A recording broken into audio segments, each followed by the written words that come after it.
آمنة وكيفية عمل دجاج الكانتون على الطريقة الصينية. ويلا تابعوا المقطع النهائي. والمقادير: 3 صدور دجاج مقطع مكعبات، بصلة ونص فلفل رومي عشان هذا كبير، جزرة من الحجم المتوسط.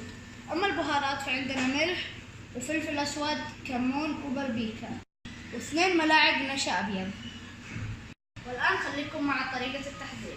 حطيت زيت في القدر عشان نحط فيه الدجاج عشان يستوي نص، يعني يكون لونه أبيض.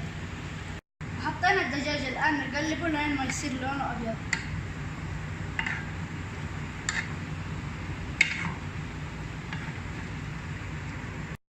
قلبناه ولما صار لون كده حمر. رفعنا الدجاج والآن هنحط البصل. طبعا قطعنا البصل مكعبات. هنحط البصل، بعدين الجزر، بعدين الفلفل الرومي. شوفوا البصل كيف صار مستوي. والآن هنحط بعد الجزر بعدين الفلفل الرومي، وحقلب وبعدين هضيف الفلفل الرومي زي ما انتم شايفين. نستمر في التقليب لما يذوب شوية، وحضيف الدجاج مرة ثانية عليه.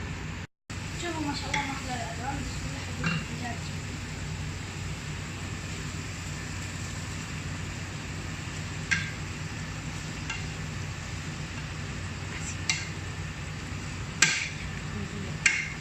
ونقلب.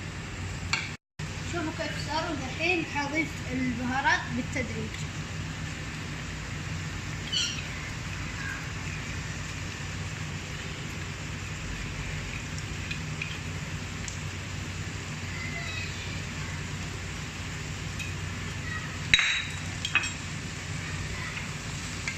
ونقلب.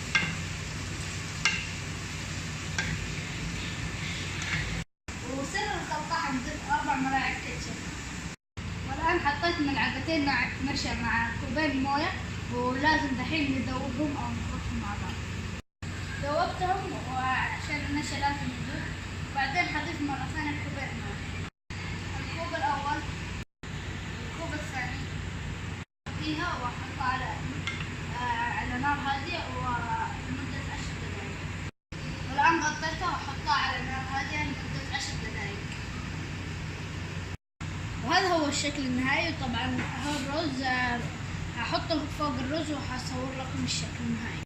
هذا هو الشكل النهائي للدجاج الكانتون، ونقدر نحطه مع الرز أو سباجيتي. وإن شاء الله عجبكم الفيديو. لا تحرموا من أحلى لايك، سبسكرايب، شير وكومنت.